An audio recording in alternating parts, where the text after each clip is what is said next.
नमस्कार मित्रों, आप सभी का स्वागत है आप ही के अपने चैनल जीके विद जीएस के अंदर। और मैं हूं गणपत सेजू और आज आपके लिए लेकर आया हूं हमारे अतीत भाग सेकंड अर्थात क्लास 7 के अंदर एनसीईआरटी बुक है हमारे अतीत, उसका पार्ट 4 लेके आया हूं। इनसे पहले 3 पार्ट है मैंने डाल दिए हैं, वो यदि आपने नहीं देखे हैं तो देख लें, क्योंकि एनसीईआरटी है मित्रों, सभी एग्जाम के अंदर है वो पूछी जाती है और ये इसका अध्ययन करना अपने लिए बहुत ही जरूरी है। तो आइए इस वीडियो के अंदर आगे बढ़ते हैं। आज का अपना टॉपिक है मुगल साम्राज्य। तो एनसीईआरटी क्लास 7 हमारे अतीत के अंदर मुगल साम्राज्य है, किस प्रकार से आपको बताया गया है उसके बारे में आज बात करेंगे। मुगल माता की ओर से, मुगल जो थे ना वो माता की ओर से तो कौन थे, मंगोल थे और शासक चंगेज खां के संतान थे, और पिता की ओर से तुर्की शासक तैमूर के वंशज थे।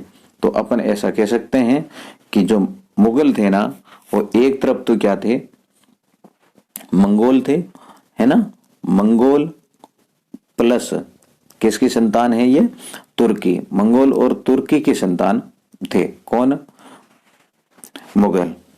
मुगल वंश की यदि बात करें तो मुगल वंश मित्रों किस प्रकार से है, पहले है वो कौन है, मीरन शाह हुए हैं। मीरन शाह के बाद में मोहम्मद मिर्जा, अब्बू सैद, उमर शेख और फिर बाबर आता है। तो ये अपने पहली बार देखो, इतना क्लास 7 के अंदर है वो पहली बार ही दे रखा है, क्योंकि बाबर से ही शुरू करते हैं, बाबर से पहले का नहीं दिया हुआ है। तो आप ध्यान दें, इनका मुगल वंश का संस्थापक मीरन शाह है। मीरन शाह के बाद में मोहम्मद मिर्जा, फिर अब्बू सैद, उमर शेख और फिर नाम आता है बाबर का। तो बाबर का क्या था रोल वो आप देख लेते हैं अपन। बाबर 1494 में 12 वर्ष की उम्र में फरगाना का शासक बना। कौन, बाबर है। 1494 के अंदर मात्र 12 वर्ष की उम्र में फरगाना का शासक बना, परंतु मंगोलों की दूसरी शाखा उज्बेकों के द्वारा, किसके द्वारा, उज्बेकों के आक्रमण के कारण गद्दी है वो छोड़नी पड़ी। ठीक है, शासक बना कब था, तो 1494 के अंदर बना था, परंतु उज्बेकों के आक्रमण के कारण इन्हें अपनी गद्दी है वो छोड़नी पड़ी। 1504 में उन्होंने काबुल पर आक्रमण किया, कब्जा किया। 1526 में पानीपत का प्रथम युद्ध लड़ा, जो कि दिल्ली सुल्तान इब्राहिम लोदी को परास्त किया था। तो पानीपत के प्रथम युद्ध में आप सभी को पता है इब्राहिम लोदी और बाबर के मध्य लड़ा गया था 1526 के अंदर, जिसमें है बाबर है विजयी हुआ था। फिर 1527 की बात करें तो खानवा का युद्ध हुआ था। खानवा का युद्ध है मित्रों राणा सांगा और बाबर के मध्य लड़ा गया, जिसमें सांगा पराजित हुए और बाबर विजयी हुआ। 1528 के अंदर चंदेरी का युद्ध लड़ा गया था और 1529 के अंदर घाघरा का युद्ध लड़ा गया और 1530 में बाबर की वो मृत्यु हो जाती है। फिर बात कर लेते हैं अपन हुमायूं की। तो हुमायूं का कार्यकाल है मित्रों 2 चरणों में रहता है। तो पहला चरण है बाबर की मृत्यु के बाद हुमायूं शासक बनता है, 1530 से 1540 के मध्य रहता है, और उसके बाद में शेरशाह का इस पर आक्रमण होता है, तो ये है यहाँ से भाग जाता है, और 1555 में फिर है शेरशाह की मृत्यु के बाद में दिल्ली के शासन पर बैठता है, और 1556 के अंदर है इनकी मृत्यु हो जाती है। इनके पिता का नाम बाबर था। वसीयत के अनुसार भाइयों में जायदाद का बंटवारा इन्होंने कर दिया था। बाबर ने यह कहा था कि आप जो 4 भाई हैं वो बराबर बराबर हिस्से में अपनी जायदाद है वो ले लेना। तो हुमायूं ने ऐसा ही किया।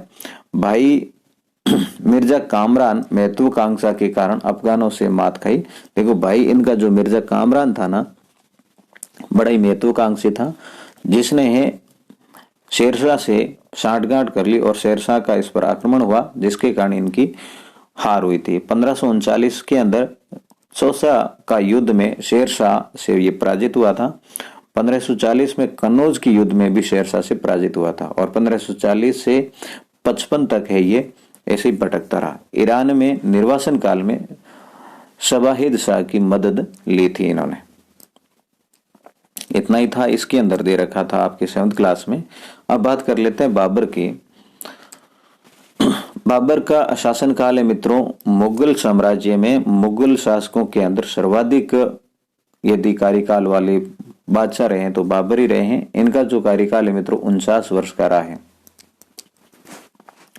1556 ईस्वी में 13 वर्ष की अल्पायु में सम्राट बना। 1556 से 70 ईस्वी में बैराम खां के संरक्षण में शासन किया था, जिसको है पेटीकोट शासन कहा जाता है, क्योंकि इन्होंने है मतलब अपनी माता है बैराम खां है, इनके संरक्षण में अकबर ने है शासन किया है, तो इस कारण है पेटीकोट शासन भी इन्हें कहा जाता है। इस काल को, किस काल को? 56 से लेकर 70 के काल को।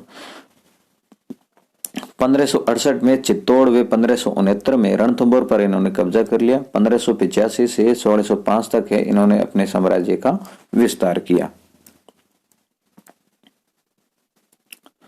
अब बात कर लेते हैं अपन, औरंगजेब ने 1685 में बीजापुर और 1687 में गोलकुंडा को मुगलों ने अपने राज्य में मिला लिया। फिर उत्तराधिकार की मुगल परंपरा क्या थी?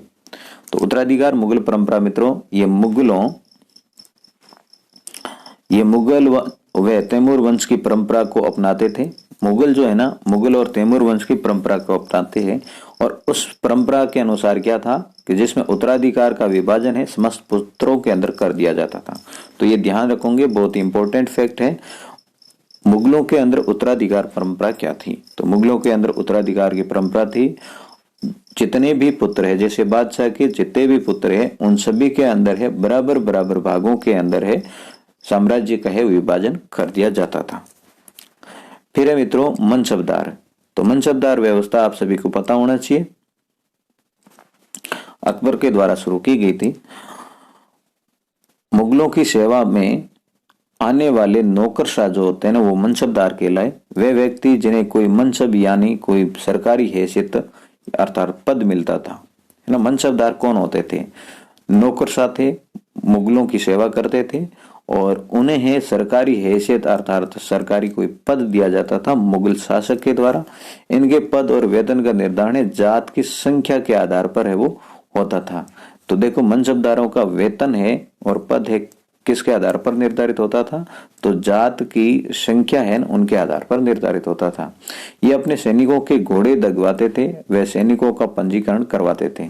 अकबर के शासन काल में 29 ऐसे मनसबदार थे जो 5000 जात की पदवी के थे। देखो, अकबर के समय 5000 जात की पदवी वाले कितने मनसबदार थे? तो आप ऐसा लिखोगे 29, ठीक है ना। औरंगजेब के शासन काल में मनसबदारों की संख्या है वो 79 हो गई, ठीक है ना। ध्यान रखोगे, ऐसे क्वेश्चन है, अभी ट्रेंड थोड़ा चल रहा है, पूछे जा रहे हैं।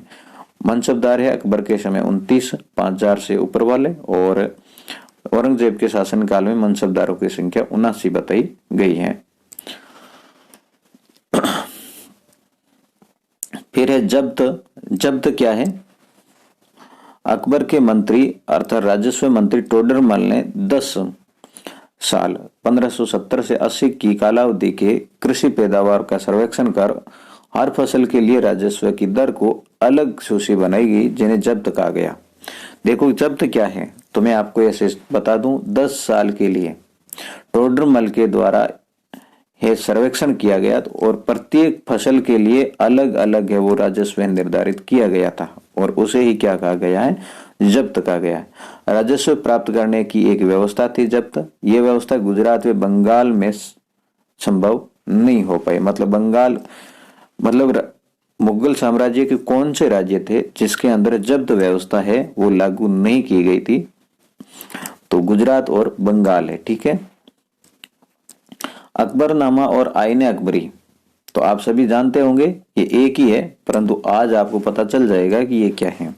अकबर के शासन काल का इतिहास 3 जिल्दों में लिखा गया, जिसका शीर्षक है वो अकबरनामा है। मित्रों, अकबरनामा है एक पुस्तक है, ठीक है ना, बहुत बड़ी मतलब ग्रंथ है, मान लो एपिसोड बन रहे हैं अकबरनामा के नाम से। अब अकबरनामा में क्या है, 3 एपिसोड बने हुए हैं, ऐसा समझ सकते हैं।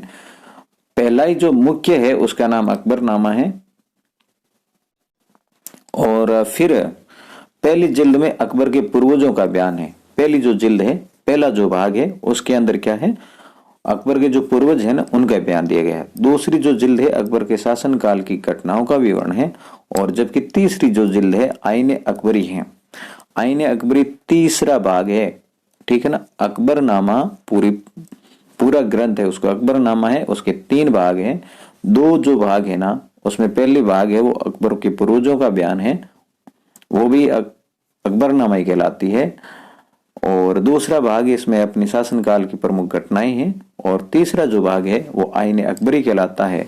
और इसके अंदर अकबर के प्रशासन, घराने, सेना और राजस्व साम्राज्य का विस्तार है। फिर अपन बात कर लेते हैं जहांगीर।